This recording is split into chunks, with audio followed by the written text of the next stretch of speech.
কথাগুলো কি বলে সবাই শুনে যান। এই ভিডিওর দেখে গতকালকে আমি রীতিমতো অবাক হয়ে গেছি যে আমার দেশেও সৌদি আরামকো প্রজেক্টের মতো এমন একটা বেল পরিত্যক্ত পর্যায়ে তাও আবার ড্রিলিং করে পড়ে আছে। মানে আমি যেহেতু আপনার সৌদি আরামকো প্রজেক্ট ওয়েল ফিল্ডে কাজ করি, যেখান থেকে সারা বিশ্বে তেল রপ্তানি হয়, হুবহুব সেই বেলটা আমার দেশে পরিত্যক্ত পর্যায়ে তাও আবার ড্রিলিং করে কমপ্লিট হয়ে আপনার পড়ে আছে পরিত্যক্ত পর্যায়ে। এখন এখানে প্রেশার আছে, এটাকে সাধারণত সেলার বলা হয়। এখন এখানে প্রেশার আছে, ড্রিলিং কমপ্লিট হয়ে গেছে, এখান থেকে আরো কিছু প্রসেসিং আছে। এই জানি না এটা কতটুকু করেছে।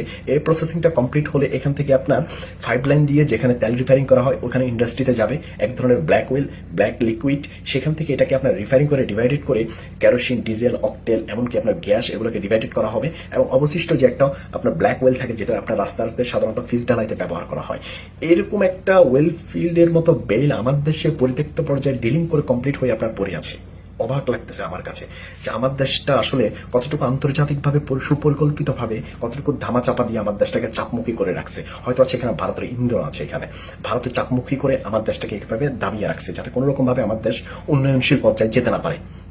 চিন্তা করে দেখেন, এই পর্যায়ে যদি আজকে যদি আমার দেশে এই বেলটাকে যদি কাজে লাগানো যেত, এই আরো জানি না আর কতগুলো জায়গায় আছে এই বেলগুলা, আমি তবে এই বেলটা দেখে আমি বলছি যে সৌদি আরবে একটা বেলে আপনার সাধারণত 30 থেকে 40 বছর পর্যন্ত তেল উত্তোলন করা হয়। তা আমার দেশে এরকম একটা বেল ড্রিলিং করে কমপ্লিট হয়ে পড়ে আছে, এটাকে যদি কাজে লাগাতো তাহলে আমার দেশে আজকে তেলের মজুদ তো থাকতো, তেলের অভাব তো হতো না, এমনকি বাইরের দেশে রপ্তানিও করা সম্ভব হতো আমার দেশে। কিন্তু আমার দেশে এভাবে পরিত্যক্ত পর্যায়ে পড়ে আছে।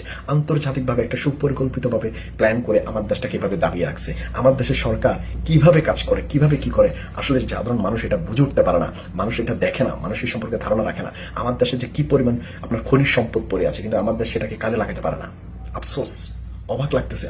আমার দেশের ওয়েল ফিল্ডের মতো বেল ড্রিলিং করে কমপ্লিট হয়ে পড়ে আছে। আজকে যদি এই বেলগুলোকে কাজে লাগানো হতো, আমার দেশে খনিজ সম্পদকে যদি কাজে লাগানো হতো, তাহলে রাশিয়া থেকে তেল নিতে হতো না, ইন্ডিয়া থেকে তেলের ইন্ডাস্ট্রিতে রিফাইনিং করে তেল নিয়ে আসতে হতো না, সৌদি আরব, ইরান থেকে তেল নেওয়ার প্রয়োজন হতো না। আমার দেশের তেল মজুদ থাকতো, বরং আমার দেশে তেল রপ্তানি করতো, আমার দেশ উন্নয়নশীল পর্যায়ে পৌঁছে যেত, আমার দেশের সামরিক শক্তি বৃদ্ধি হতো।